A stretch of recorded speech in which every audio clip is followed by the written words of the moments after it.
Hey, how's it going? Bill Lethman here for Money Evolution. In this video, I'm going to be talking about why Roth investments are better than traditional investments, or are they? Well, that's going to be the topic for today, and the idea really sparked from another video that I watched from Dave Ramsey, and I think the exact title of his video was this: why Roth investments are better than traditional.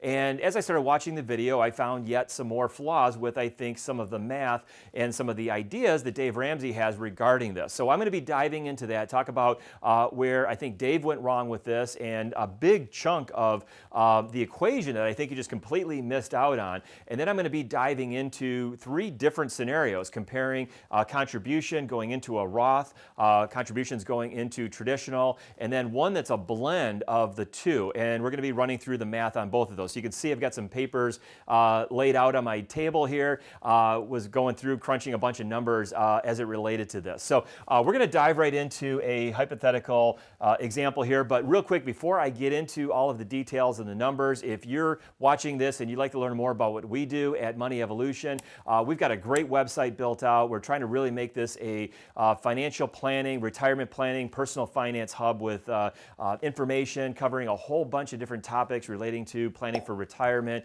personal finance, and we're continuing to add to that on a regular basis. And then of course we've got our YouTube channel here that make sure you subscribe to that. So in this video, I'm going to be talking about a hypothetical couple, 35 years old, making pretty good money, $200,000 a year. Their goal right now, they're going to save $30,000 a year, 15% of their income, and they're going to be faced with this exact question. You know, should they put that into the traditional? Should they put it into the Roth? And you may be asking yourself that exact same question. So I'm going to be walking through this a little bit. We're going to assume I think a reasonable rate of return, 7%, depending on how you have that invested. You want to make sure you're using something that's reasonable for you. I know in Dave Ramsey's videos, he oftentimes talks about a 10 or 12% rate. We like to be a lot more conservative when we're doing these forecasts. But if you put $30,000 away, earning 7% for 30 years, we're going to assume that they're going to start to maybe look at retirement at age 65. That's going to grow to $2,833,823. Okay, and we're going to assume, we're going to talk about it a little bit later, we're going to use the 4% rule as our rule of thumb for how much they're going to withdraw from that portfolio. That's a whole other topic. I've made videos about that, but a lot of people with the research and the probabilities of market cycles and sequencing of returns say that we should limit our withdrawals to 4% or less on a regular basis in retirement, so we can have a good probability that the money's going to last forever. So 4% of $2,833,000 is $113,352. So right off the bat, where Dave Ramsey, I think, just misses out on a whole bunch of things. He said, well, if they're going to save $30,000, they're of course going to be better off to put that into the Roth, because that $2,833,000 is all tax-free, and so is the amount that they withdraw on a regular basis. In fact, they could take all $2,833,000 out in one chunk and not pay any income taxes on that. There also wouldn't be any income taxes on that. Versus a traditional account where if you put $30,000 into that, well, you know, if you pulled the whole thing out, you'd be in a sky-high tax bracket. But even if you're pulling out $113,000 on an annual basis, you're going to have to pay taxes on that. So in Dave's logic, there's a big difference between the Roth and the traditional, because this is all tax-free.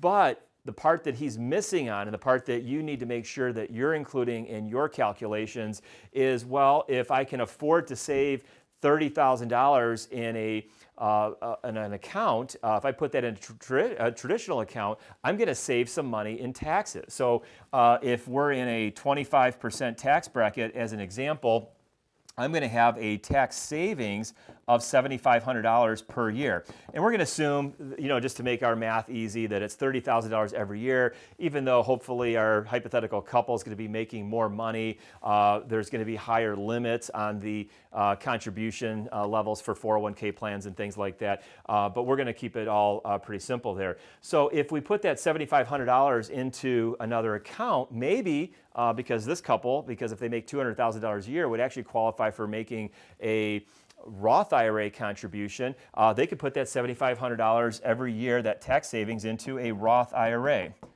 By the way, the contribution for a Roth IRA account does have some income restrictions for it.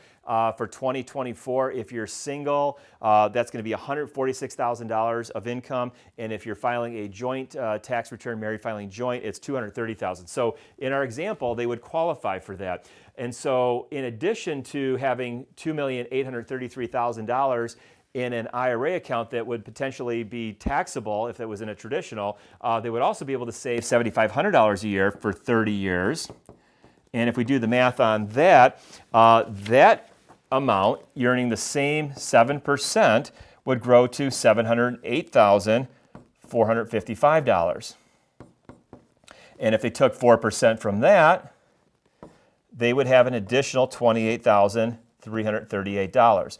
So we would need to add that to the total. This is tax-free. This would be taxable if we're comparing the Roth, which is going to be just that 113, versus the traditional, which would be also 113, but we'd have an additional ability to save money because of that tax savings and an additional $28,000. The third area that we could do this is we could say Roth, traditional plus a Roth IRA, or we could say if the couple could truly afford to save $30,000 and they're in a 25% tax bracket, if we took that as a traditional contribution, we're going to be saving basically 25% of that. And if we kind of do the math backwards, divide 30,000 by 0.75, they could actually save $40,000 if they were to do 100% traditional, and that would be equivalent to them basically giving up $30,000 in savings. And if we do that math, $40,000 at 7% compounded for 30 years would actually grow to $3,778,431. And if we multiply that by 4%, we would have $151,137. So those are our three choices. Now what we're going to do is we're going to get into the taxation of that and look at that Roth scenario versus the 100% traditional, which is what we just looked at here, or maybe taking that $30,000 traditional and then doing a Roth IRA contribution along with that and running through the tax calculations of each one of those three to see which one is kind of the best. Okay, so let's jump into some of the math here and explain the differences between these three different scenarios. Scenario number one is going to be 100% contribution to the Roth 401k plan. Scenario number two is going to be to do a $30,000 contribution to a traditional 401k and then use that tax savings, that $7,500 they're going to save at that 25% tax bracket, and then invest that into a Roth IRA account. And then scenario number three is going to be to do 100% into the traditional, and because of the tax savings, if they do that, $40,000 would be able to go into that traditional scenario. And then we're going to be running through the math here on all three of these. I've already done that. You can see that's why I've got all the papers here on the table. But we're also going to add in a couple of other elements here. One of those is going to be Social Security. So anytime we're doing forward-looking projections, we want to include not just the isolation taxation of the IRA or the 401k plan, whatever that may be, but also what other income do we have. If you had a pension, you would want to include that in here as well. And by the way, this looks kind of complicated. There's a lot going on here. This is, by the way, one of the things that we do within our financial planning program that we do for clients is we have software that does this, and we can very easily and very quickly run these different scenarios and see what is the impact short-term, long-term, what is the impact on cash flow of doing Roth versus traditional and everything. So a little plug for that there. Money Evolution Plan is what we call that, and there's a link down right in the description below in this. So anyway, so we're going to include that Social Security benefit. We're going to assume also some inflation in here as well. We need to be sure to include that. So if their Social Security benefits today combined are $60,000 a year, we do that at 2.44%, which is the inflation rate that we use inside of all of our financial planning that we do. So in 30 years, $60,000 at 2.44% would be equivalent to $123,662. So we want to include that, and that's going to be the same for all three categories. Also, too, in today, 2024, Social Security benefits are only taxable up to 85%. So What I did here is actually included 100% of the Social Security benefits included in your taxable income. That is not a law that's been in place yet, but we know that Social Security is falling a little bit behind, scheduled actually to run into some shortfalls in 2033, 2034. So just like they did the last couple of times they made these significant adjustments to Social Security, I think that they're probably going to raise that to 100%. I don't know that, and I don't have any details or specific insight on that, but it's just easier also to do the math, just to say, hey, our Social Security benefits are going to be 100% taxable. I think they probably will at some point. It just kind of makes sense, but it also helps to make our scenario a little bit more simple. We're also going to look at some forward-looking tax tables as well. And this is something that I created as a part of our Retirement Time Machine DIY self-guided retirement planning program, where we have these tax tables that show when we revert back in 2026 to the pre-Tax Cuts and Jobs Act rates, what those tables are using that inflation. So we can go ahead and we can look over to 2054, which is 30 years from now, where those tax tables are, where you would be at different 15% or 25% bracket. And of course, by time 2054 gets around here, 30 years from now, we might have a whole different tax table, and that's something we'll talk a little bit more at the end here. So we're going to include that tax. So if we look at the Roth, that's going to be our simplest scenario. We said that as that money gets invested, it's going to be $2,833,000 if it grows at that 7%. Using that 4% rule, $113,352 is going to be the total income, but that's all 100% tax-free, so you won't pay any taxes on that, but you will pay taxes on that Social Security. So calculating that, it's going to be $10,090 in tax, so you're having a net benefit of $226,924 is the net amount that you're able to spend. Of course, that's going to be in $2054, so that may not buy you exactly what $226,924 buys you today. That's another whole topic. Scenario number 2 is going to be the traditional $30,000 401k contribution and then $7,500 into a Roth IRA. So we have our same $123,662. We also have the income, $113,352, but it's not tax-free. It's going to be 100% taxable. So that's going to get added to our taxable income. And I already did the tax on that, doing the blended tax rate, because you're going to have a standard deduction. I think I calculated it to be about $41,000 if we kind of just do an inflation adjustment on that going out 30 years. And then so much is going to be taxed at 10%, so much is going to be taxed at 15%, and they are going to actually hit a little bit into that 25% tax bracket there. They're also going to have that other account that's going to be tax-free, so that's going to be on the $7,500 contributions, which we said grew to $708,000. If that used the 4% rule as well, throwing off $28,000 of tax-free income, actually gives us a little bit more money, $237,199. Scenario number 3 is 100% traditional, so we have our Social Security, a little bit higher income because it's going to be based off of the $40,000 annual contribution. So 151 is going to be 4% of that number, which we said grew to $3,778,000. And then we're going to have tax on all of that at the tax table. So again, we took away our standard deduction. We also did some of it at 10%, 15%, some of it at 25%.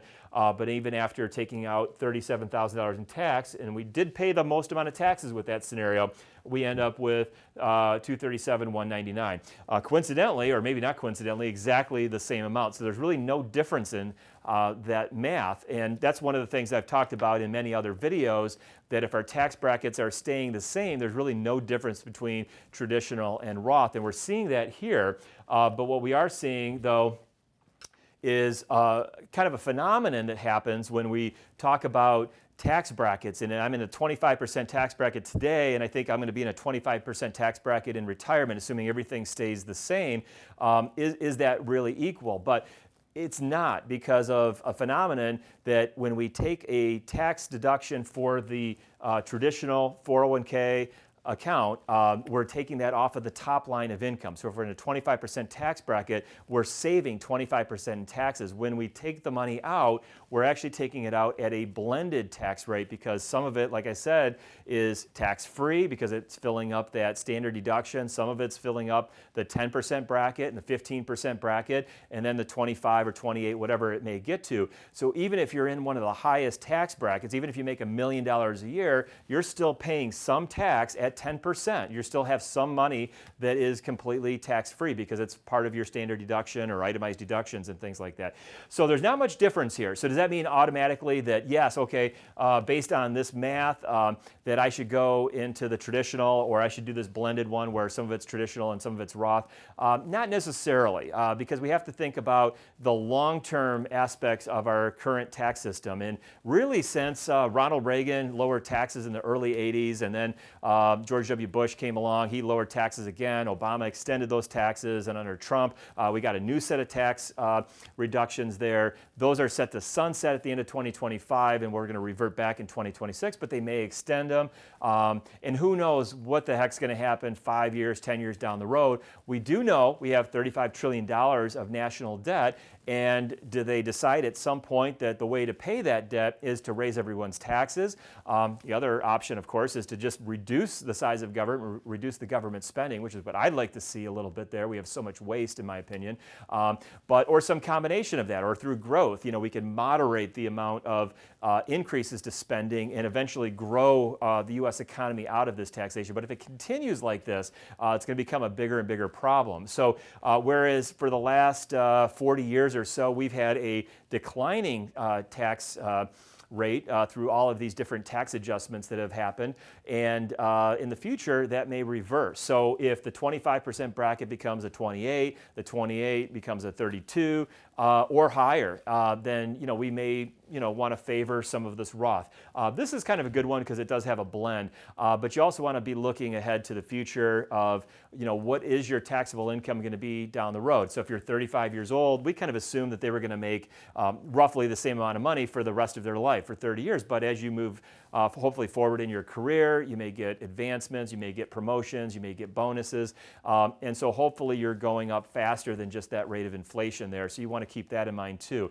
And I think that's why it's a good idea to have a map of all of this and really kind of run those projections. And really this is probably tapping out the limits of what a pad of paper and a calculator or the whiteboard like I have here is capable of doing in terms of showing what that long-term impact is of those different savings. That's why software is really very helpful to be able to do that. So we do that, like I said, in a couple of our programs. The Retirement Time Machine has some great software built into it that allows you to build this long-term financial plan, plan out different contributions into traditional or Roth, and see what that impact is based on different growth rates and tax rates. And then the Money Evolution Plan is where we really work with clients one-on-one to help them map that out, really get into some advanced planning and modeling and everything. So anyway, hopefully this video has been helpful for you to at least give you some ideas on what you should be thinking about when you're deciding whether to do Roth or traditional, and not just listen to your coworker, your brother-in-law, or somebody that just said, hey, I think you definitely should do the Roth, or you should definitely do the traditional. There is some math that goes into it, and there's a lot of different factors that come to play here. So check that out in the video. Be sure to hit that like and subscribe button so you don't miss any of our future videos. We've got some links down in the description below for some of the things I talked about here. So check all that out. Head over to moneyevolution.com to check out some of the more resources we have, and I'll see you back in one of my next videos. Thanks.